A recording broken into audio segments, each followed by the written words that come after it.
Hello friend, welcome to my channel. आज हम discuss करेंगे ह्यूमन रिसोर्स मैनेजमेंट का अनदर इम्पॉर्टेंट फंक्शन जो कि है रिक्रूटमेंट।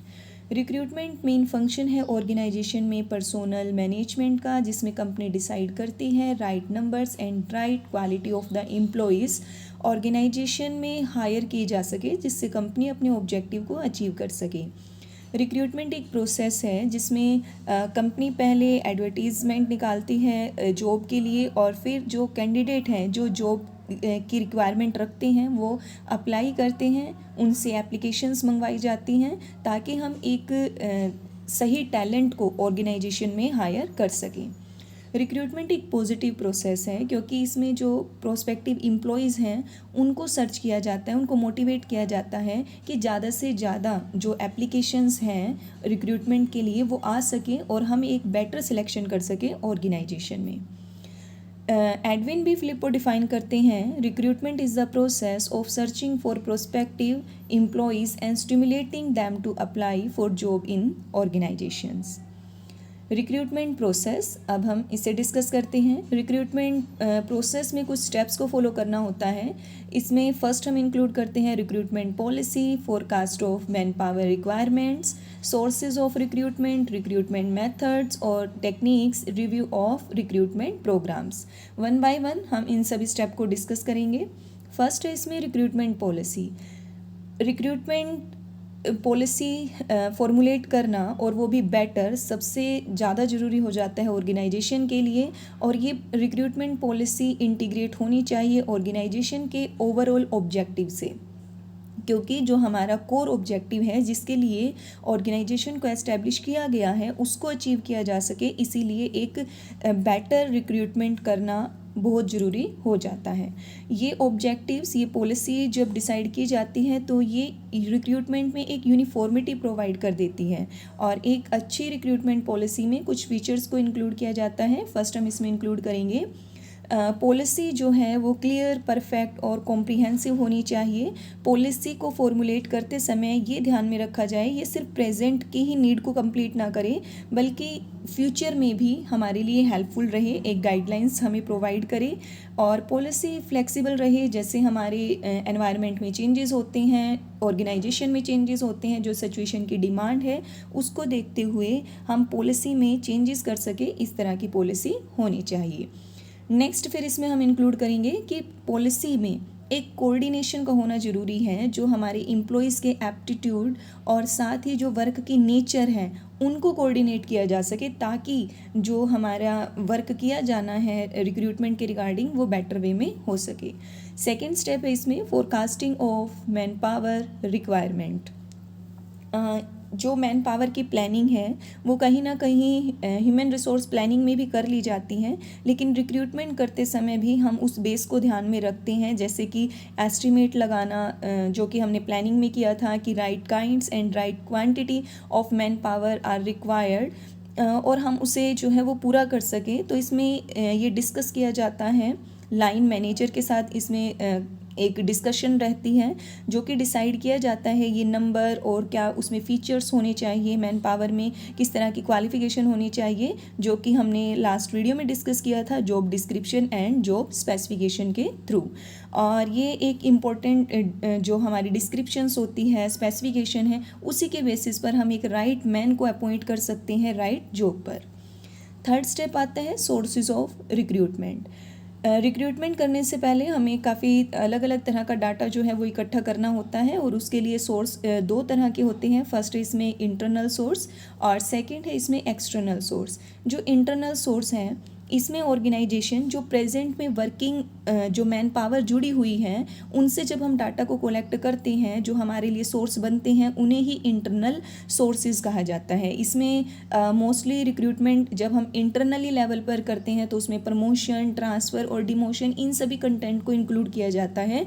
तो इसमें फर्दर हम इस सोर्सेज को कुछ पार्ट में डिवाइड करते हैं, जैसे कि permanent working employees, temporary working employees और रिटायर्ड एम्प्लॉयज़। सेकेंड है इसमें ही एक्सटर्नल सोर्सेज। एक्सटर्नल सोर्सेज जो इंटरनल सोर्सेज होते हैं वो बहुत ही लिमिटेड होते हैं, और ऑर्गेनाइजेशन को ज़्यादा कैंडिडेट से एक बेटर एम्प्लॉयज़ को सिलेक्ट करने के लिए एक्सटर्नल सोर्सेज पर डिपेंड होना पड़ता है। तो इसमें फर्दर हम कुछ अलग अलग तरह के एक्सटर्नल सोर्सेज को डिस्कस करते हैं। जैसे फर्स्ट है इसमें एजुकेशन इंस्टीट्यूट।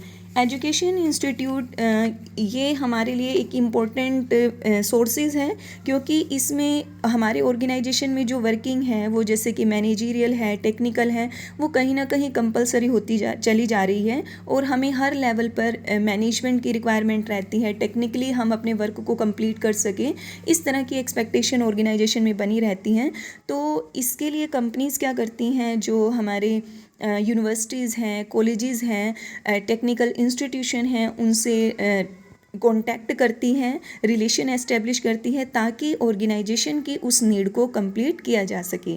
सेकंड है इसमें एडवर्टाइजमेंट। एडवर्टाइजमेंट भी रिक्रूटमेंट का एक इम्पोर्टेंट मेथड बन चुका है और एडवर्टाइजमेंट अलग अलग मोड में की जा सकती है, जैसे कि न्यूज़पेपर में, मैगज़ीन में, जर्नल, टेलीविज़न, रेडियो, इन सब में डिक्लेयर किया जा सकता है वैकेंसी के लिए। और इसका सबसे बड़ा बेनिफिट ये मिलता है कि हम ज़्यादा से ज़्यादा हम एरिया में ये इन्फॉर्मेशंस डिक्लेयर कर सकते हैं अपनी वैकेंसी के लिए, और एक ही टाइम में बहुत सारे लोगों तक ये इन्फॉर्मेशन पहुंच जाती है। लेकिन इसका एक लॉस ये रहता है कि जो एप्लीकेंट्स हैं, जो एप्लीकेशन आएंगी, उनके नंबर बहुत ज़्यादा बढ़ जाते हैं, जिसमें कंपनी को थोड़ा टाइम ज़्यादा ही कंज्यूम हो जाता है उनको वेरीफाई करने में। नेक्स्ट हम इसमें इंक्लूड करेंगे एम्प्लॉयमेंट एक्सचेंज। गवर्नमेंट के थ्रू जो एम्प्लॉयमेंट एक्सचेंज चलाए जाते हैं, ये भी एक इम्पोर्टेंट सोर्स है रिक्रूटमेंट का। इसमें जो हमारा अनएम्प्लॉयड पर्सन है वो अपनी डिटेल इस ऑफिस में जो है वो रजिस्टर्ड करवाता है, और जैसे ही किसी ऑर्गेनाइजेशन में उसको रिक्वायरमेंट है तो उससे कॉन्टैक्ट करवा दिया जाता है ताकि ऑर्गेनाइजेशन की नीड को भी पूरा कर सके।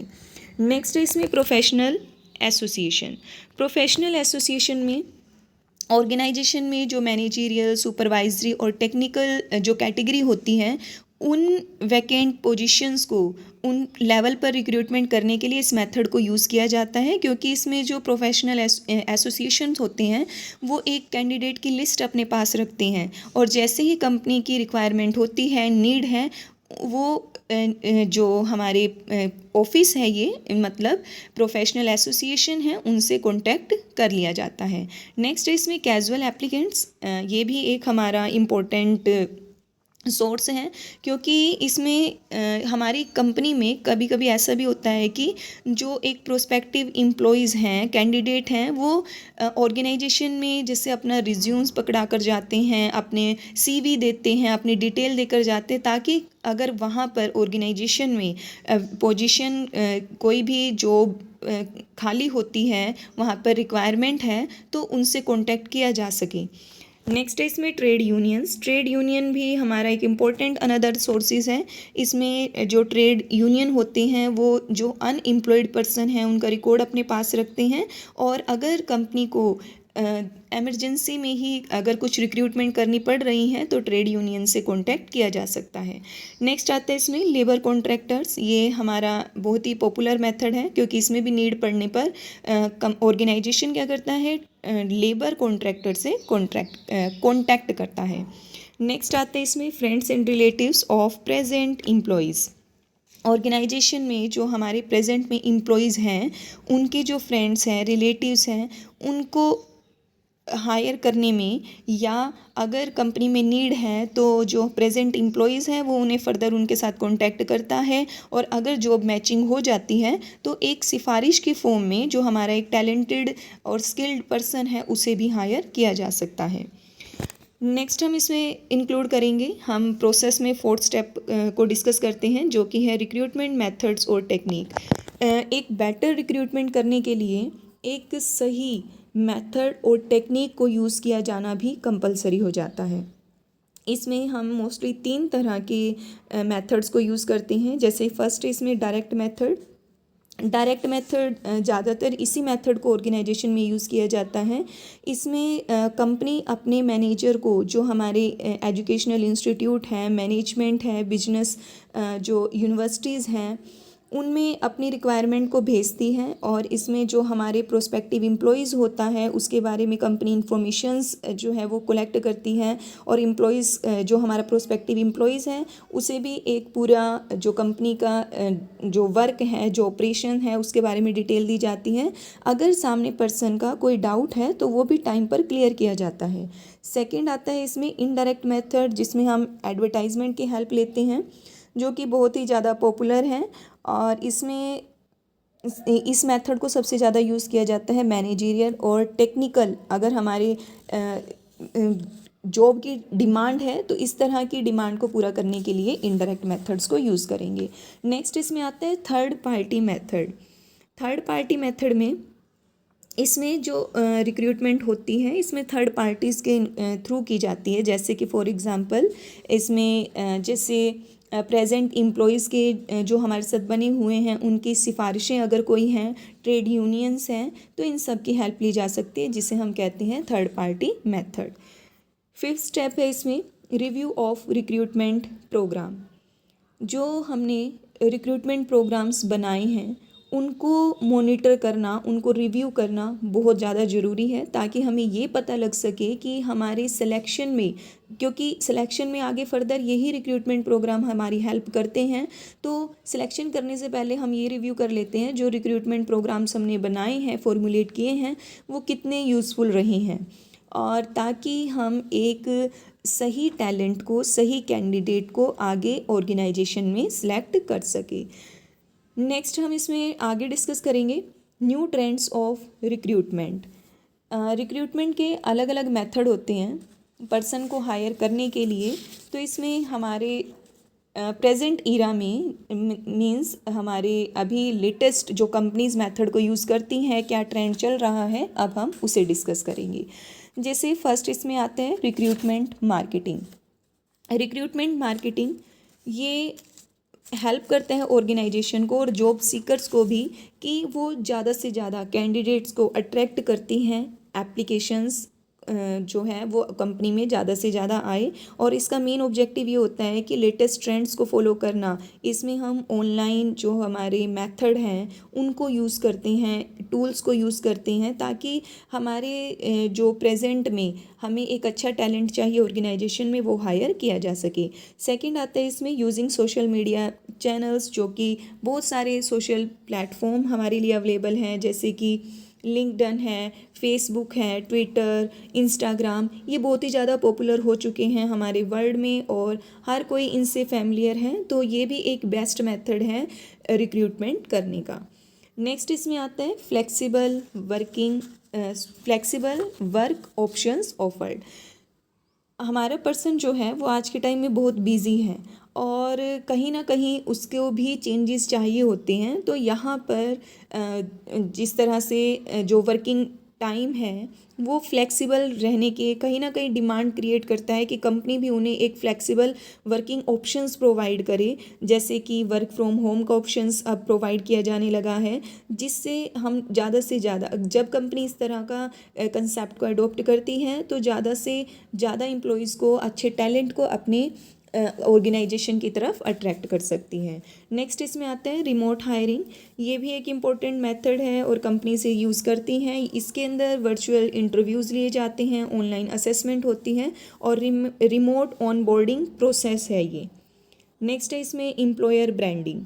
Employer branding another important topic, क्योंकि इसमें कंपनी को अपना कल्चर, वैल्यूज़, एम्प्लॉयज़ टेस्टिमोनियल्स, इन सब के थ्रू कंपनी क्या कर सकती है, अपनी एक ब्रांड वैल्यूज़ को डेवलप कर सकती हैं, और जो कि फर्दर एक हेल्पफुल रहता है कैंडिडेट्स को अप्लाई करने में, जिसमें उसको भी कंपनी का एक बैकग्राउंड जो है वो पता लग जाता है।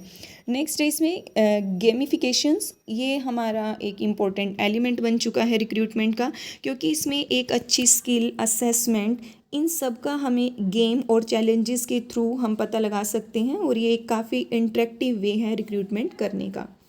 नेक्स्ट है इसमें micro internships offering short term project based internship to provides hands on experience and assess potential long term fit for both parties. Next है इसमें internal mobilities. Internal mobilities means promotion करना, ट्रांसफ़र करना, जो कि further एक opportunity develop करता है ताकि हमारा जो एक कैंडिडेट जिसे सिलेक्ट किया जाना है उसे रिटेन करके रखा जा सके, उसे ज़्यादा से ज़्यादा सेटिस्फेक्शन दी जा सके। और अनदर इम्पोर्टेंट मेथड है पोचिंग और रेडिंग। पोचिंग और रेडिंग में इस टेक्निक को यूज़ किया जाता है।